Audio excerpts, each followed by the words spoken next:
distinguished guests, some friends in the audience, ladies and gentlemen.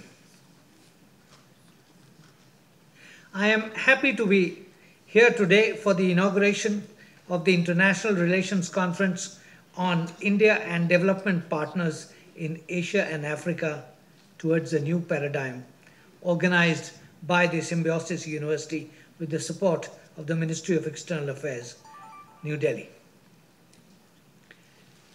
Coming to this conference today and to this campus has been a voyage of discovery. The theme of the conference is relevant to the emerging world scenario in which the older paradigm of international economic relations and cooperation is increasingly becoming obsolete. The panel of distinguished speakers will shed much light on a new approach that has been developed by us in India in regard to development partnerships with specific reference to Asia and Africa. Its results are noteworthy. I, on my part, would like to deviate a little from the principal theme to think aloud about regional cooperation in our own region of Asia, that is, South Asia itself.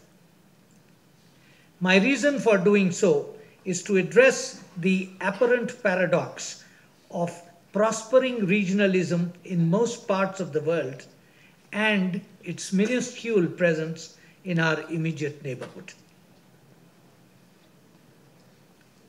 This audience knows well that our world has been transformed into an integrated and independent global village. New technologies are blurring the political, geographical, and socio-cultural boundaries that have kept the world divided over millennia. Today, we are increasingly interlinked, have enhanced competition, and are beneficiaries of the globalized marketplace. The traditional North-South divide is being altered by the growth and development in the emerging economies of the South. The continuing economic and financial problems of the industrialized countries have led to a narrowing of the economic gap between developed and developing countries. As a result, the balance of economic power is slowly but surely shifting from Europe and North America to Asia and Latin America.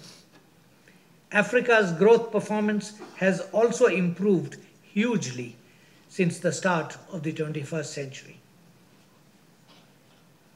We still have a long way to go before the targets set in the Global Development Agenda are attained by the developing world.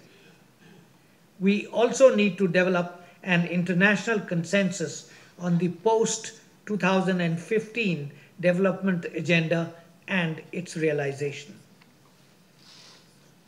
The decline in the official development assistance of the developed countries has propelled the developing world to seek new and innovative sources of funds for their development agenda. In this regard, the emergence of regional economic integration in different regions of the world with integrated markets for goods, services, investments and technology is proving to be an effective vehicle for seeking prosperity. Regional cooperation, of course, had an earlier beginning and preceded globalization. Western Europe in the post-World War II period witnessed the formation of the European Coal and Steel Community and the Euratom, leading to the European Economic Community and eventually to the European Union. The EU has lived up to the expectations of its founding fathers and has transformed itself from being a purely economic grouping to a union of sovereign states enjoying an unprecedented degree of political and economic integration. This example has been emulated in varying degrees in other regions of the world. In Asia, the ASEAN and GCC are at different stages of economic integration, while groups like IOR-ARC, BIMSTEC, and our own SAARC are trying to move forward. In Africa, the African Union and the regional communities such as SADC, COMESA, EAC, and ECOWAS are doing concrete work. In Latin America, the Andean community, Mercosur, CARICOM, and CELAC, etc., have taken shape and are taking notable steps towards integration. North America has NAFTA and aspires to be a part of a future FTAA. Similarly, APEC and ASEM are intercontinental groupings that have been established to promote economic partnerships across continents. Other impulses are propelling new economic groupings such as Transatlantic Trade and Investment Partnership between the United States and the European Union, and the Trans-Pacific Partnership, a trade agreement between the countries of Asia and the Pacific region, are being promoted to boost trade and economic growth. What explains this trend towards regional economic integration? It is, in a word, competition-driven and a direct product of globalization.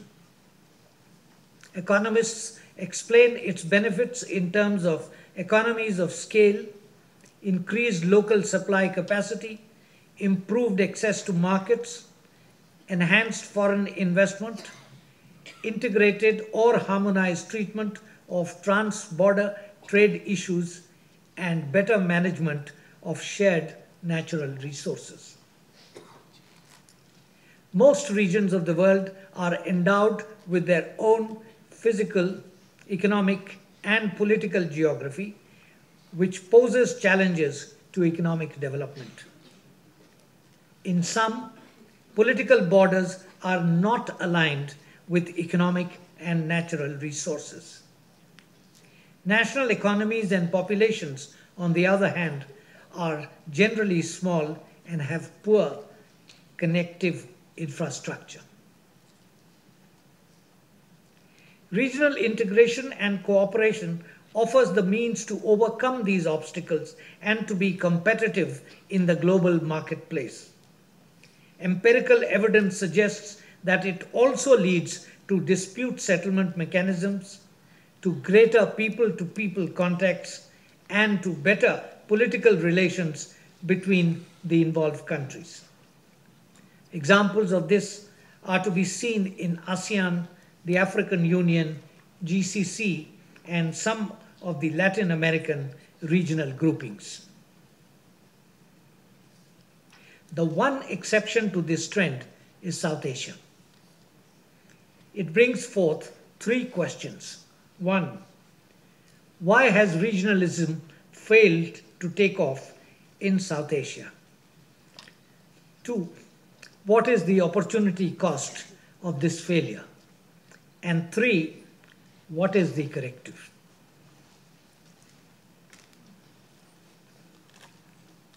Home to almost 1/5 of humanity and 2/5 of world's poor, South Asia counts for only 3% of the world GDP and has only around 1.7% share in global trade.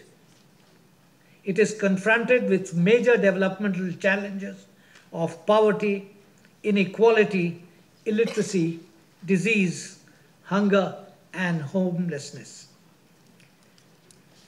The region is endowed with a rich but fragile ecosystem, which is vulnerable to the high population density and major natural disasters such as floods, droughts, cyclones, earthquakes, etc. A joint and cooperative effort in addressing these common challenges should be the logical way forward for South Asia. Common geography, economic and ecological complementarities, historical and cultural affinities provide sufficient incentives for intensive regional cooperation.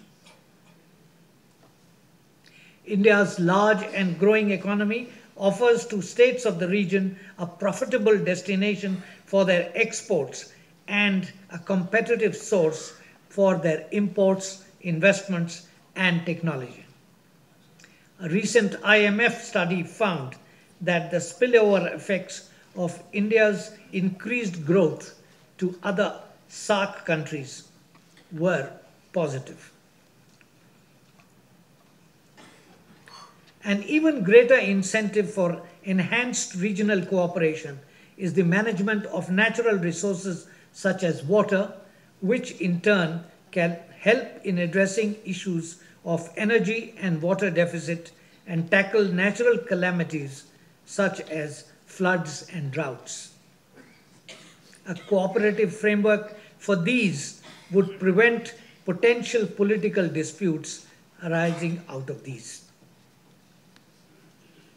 Given the cultural, social, and religious affinities, enhanced intra-regional travel and tourism will not only promote people-to-people contacts but contribute substantially to the regional economy through revenue and employment generation. Despite these potential benefits, however, South Asian economies remain the least integrated. Intra-regional trade, for instance, according to UNCTAD, has stagnated at around 5.76% of its total trade, compared to roughly 61.83% of the EU, 48.54% of NAFTA, 25.96% in the ASEAN, and 14.90% in Mercosur.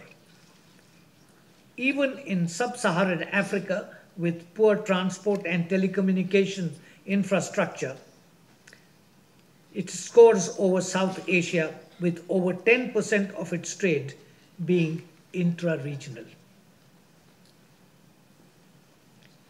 Foreign direct investment among SAARC member states is minimal due to regulatory issues and a non-facilitative business environment. Intra-regional travel and tourism is also below the desired levels.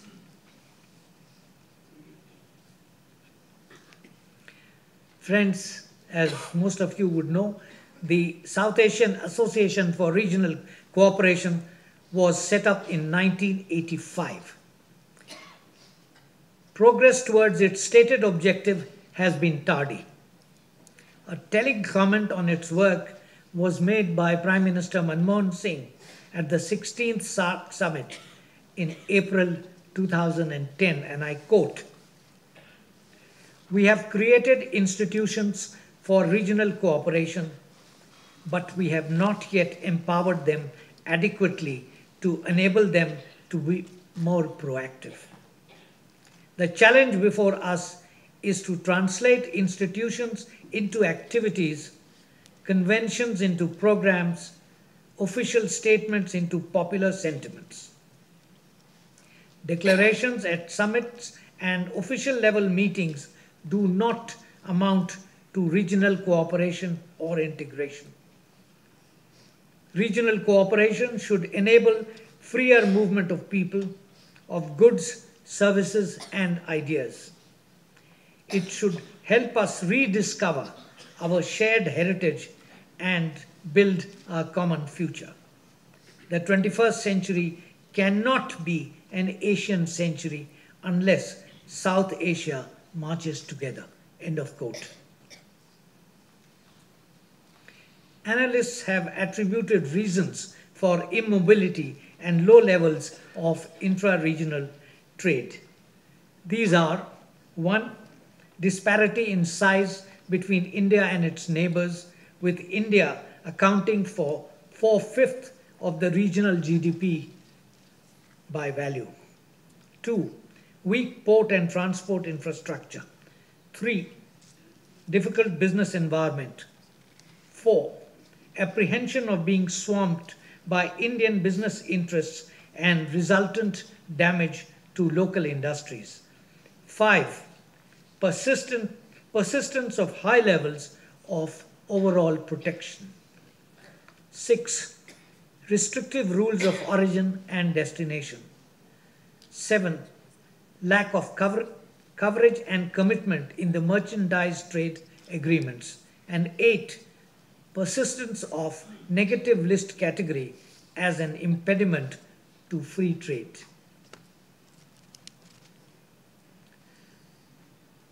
Despite these, the question in the final analysis boils down to political will or a lack of it to further regional cooperation. Some scholars familiar with the subject have opined that India has remained a reluctant and hesitant participant in SAARC from the beginning, principally on account of the obduracy of one or two members of the grouping. Notwithstanding the merit of this argument, the fact remains that most issues in South Asia, namely terrorism, maritime security, health, environment, and economic growth, are transnational in nature, require coordinated responses, and make regional cooperation essential. India's experience of bilateral development partnerships in South Asia with countries as diverse as Afghanistan, Bhutan, Myanmar, and Nepal is sufficiently indicative of our capacity to undertake regional cooperation.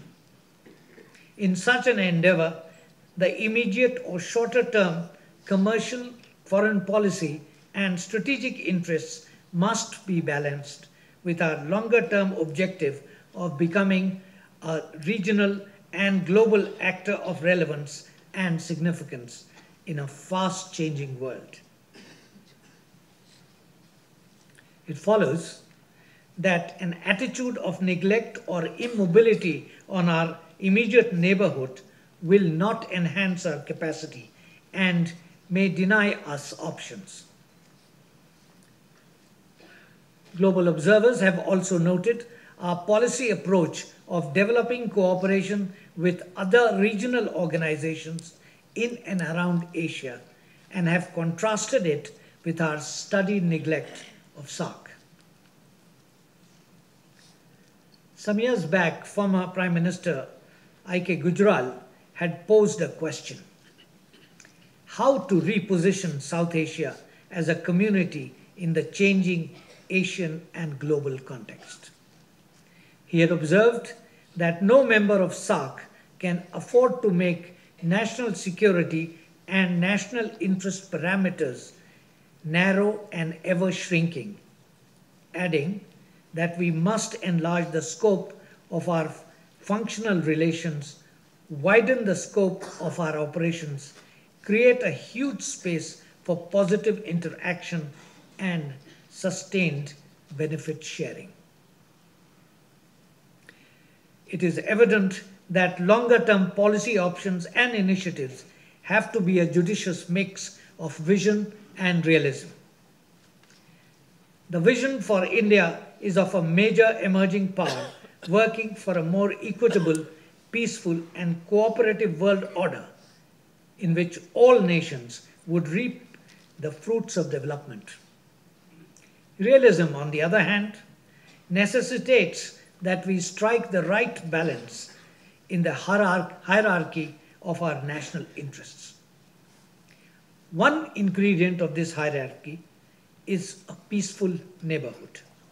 An effective way of achieving it is through mutually beneficial cooperation with neighbors, an endeavor in which India is best placed to set the pace.